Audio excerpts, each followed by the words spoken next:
Welcome back dito sa channel natin. Muli tayo nagbabalik dito sa North EDSA. Bago pala tayo mag-update sa rehabilitation ng mga EDSA busway stations, daanan natin itong MRT7 Turnback Guideway. Wow, ito na pala naitawid na dito sa may West Avenue.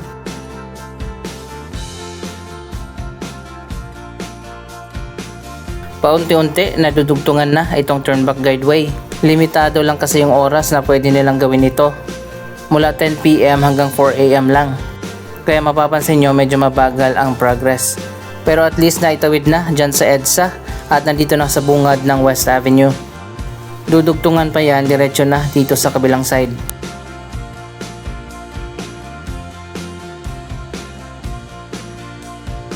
Kapag naitawid na yan dito, wala na masyadong problema dahil maiksi na lang yan. Nakaready na rin dito sa baba yung idudugtong.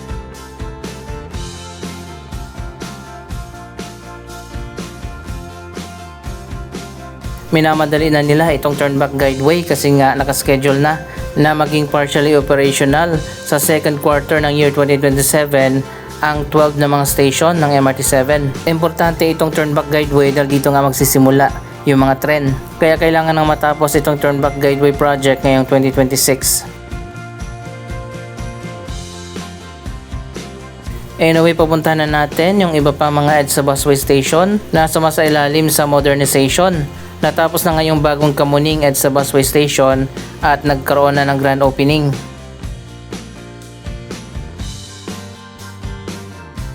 Andito naman tayo ngayon sa SM North EDSA busway station. Iba ang design nito dahil pinagawa ito ng SM. Mas malaki yung budget nito kaya napakaganda.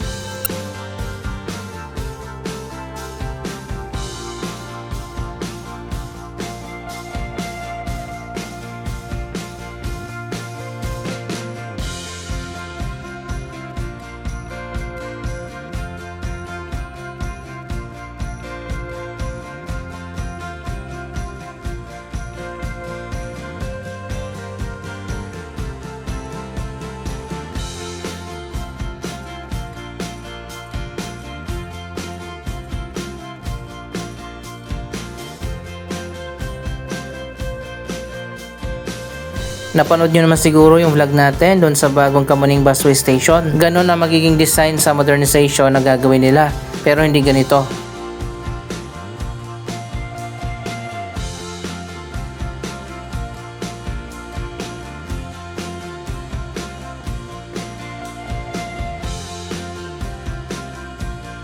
May isa pang ginagawa ngayon doon sa may SM Mega Mall na ganito rin ang design, malapit nang matapos. Ang SM din na nagpatayo nun.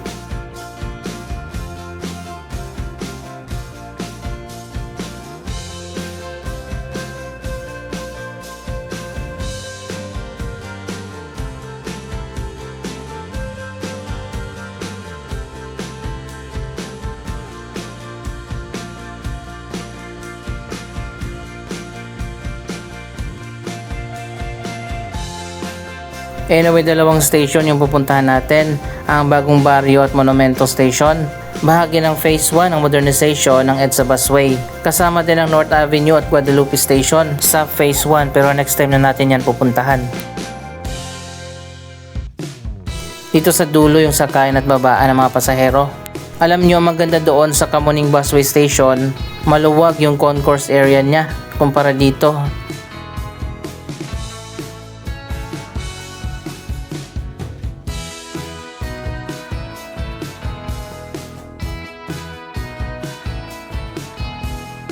Anyway, andito na tayo sa Bagong Barrio, Caloocan. Ito na ngayon ginagawa na yung busway station dito.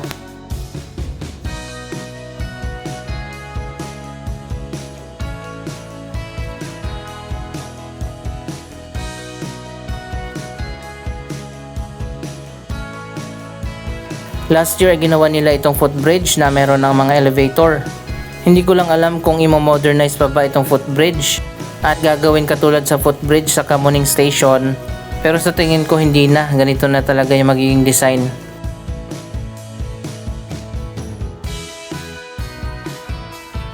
Tatlong elevators dito, dalawa sa magkabilang side at isa sa gitna.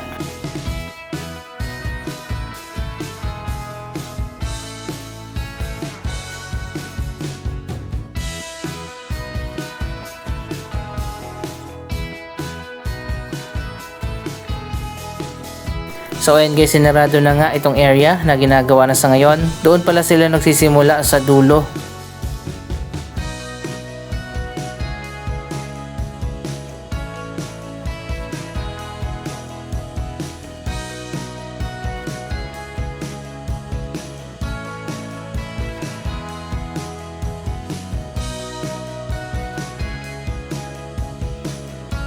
Sa ngayon, isa pa lang yung gumagana na elevator dito pa lang sa kabilang side.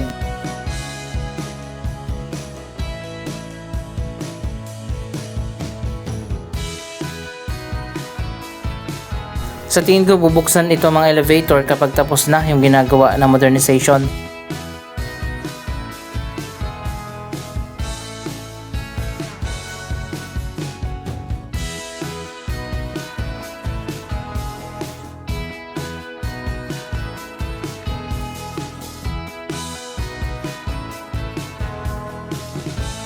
Sana maluwag din yung baba nito katulad doon sa Kamuning Station.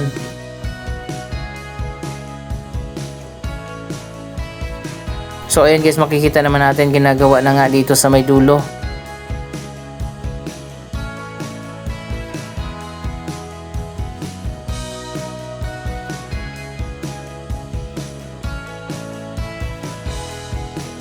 At kung mapapansin natin, parang katulad nga doon sa Kamuning Busway Station, concourse level yung gagawin nila. Malawak yung platform area at magkakaroon ng canopy.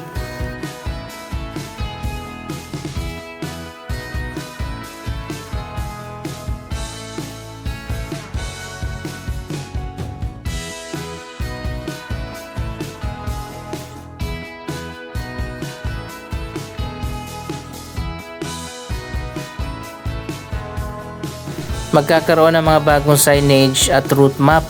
Mayroon pang barrier dito sa passenger waiting area.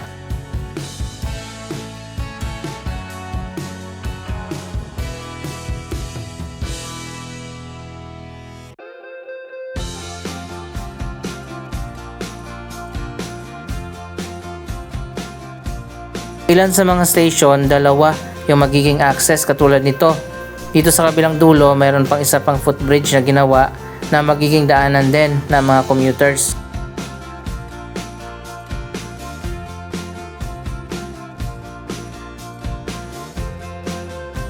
Pero hindi lahat ng station dalawa, meron lang ilan.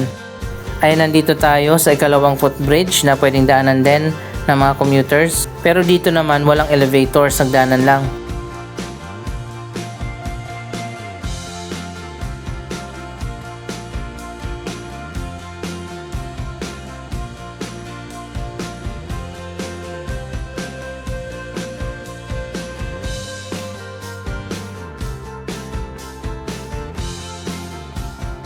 Tapos na rin itong footbridge pero sarado pa, hindi pa pwedeng daanan.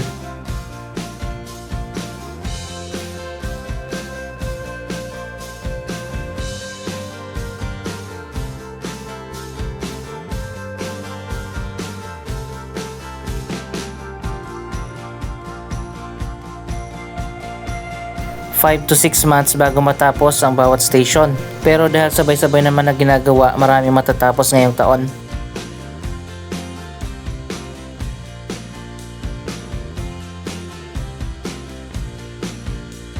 Sana maglagay din ng elevators dito.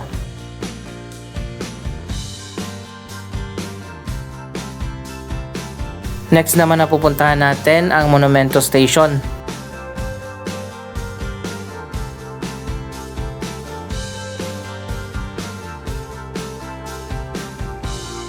Ito ang original na tawiran ng Monumento Station, pero gumawa ng isa pang bago doon sa pinakadulo. At doon naman yung merong elevators.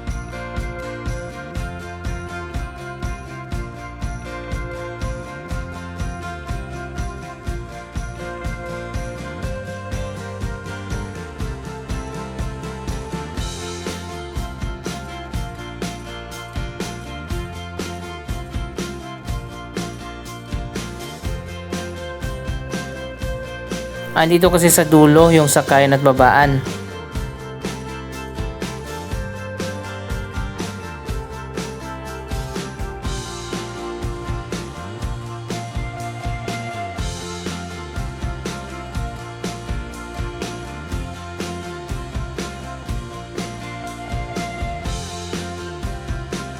Ganon din, sinarado na rin itong gitna para sa ongoing na modernization. Dito naman bukas na yung mga elevators at gumagana na.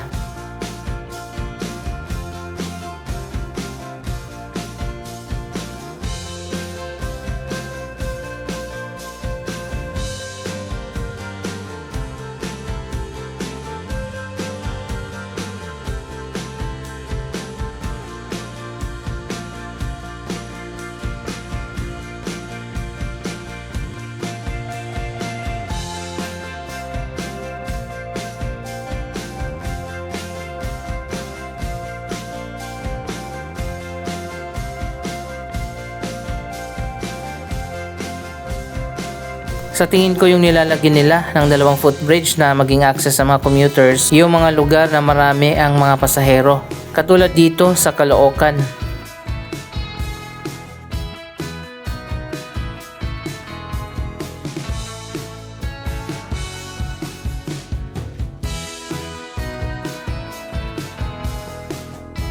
Ayan dito sa gitna, tapos na rin yung ramp pati na yung elevator. Pero hindi pa yan binubuksan.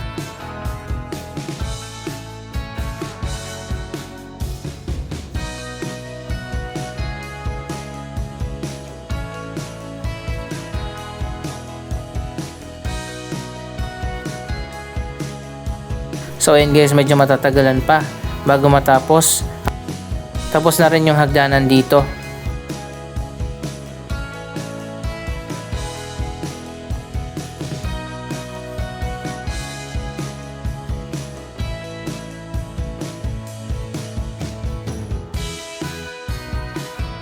Mas binigyan kasi ng priority ang Kamuning Station, kaya yun muna ang naunang tinapos.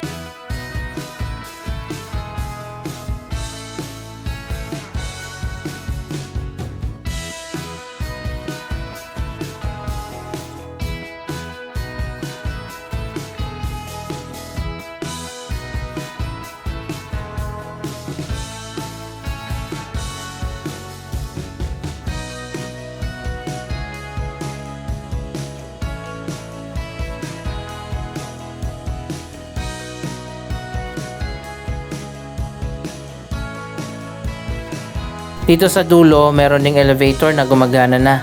Sana nga lang hindi masira agad itong mga elevators para mapakinabangan naman lalo na ng mga PWD at mga senior citizens. Medyo matarik din kasi yung mga hagdanan dito.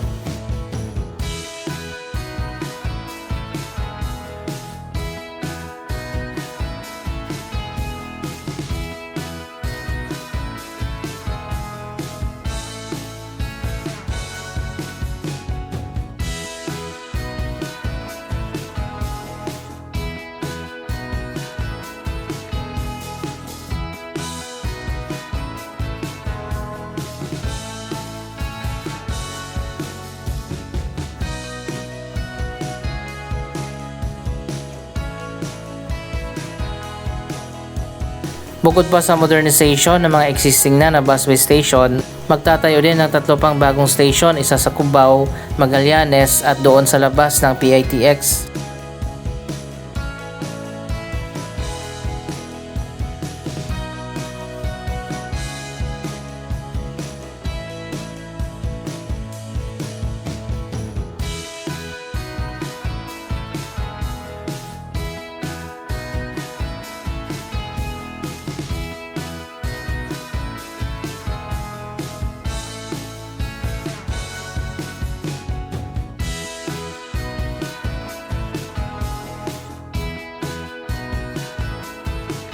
Abangan na lang natin ang progress ng mga proyektong ito.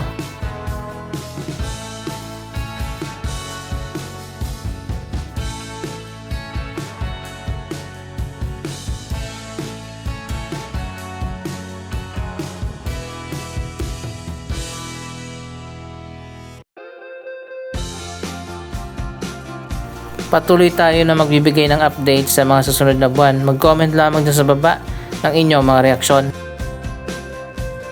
Maraming salamat sa inyong panonood. Huwag kalimutan na i-like, i-share ang video ito at mag-subscribe. Thank you for watching!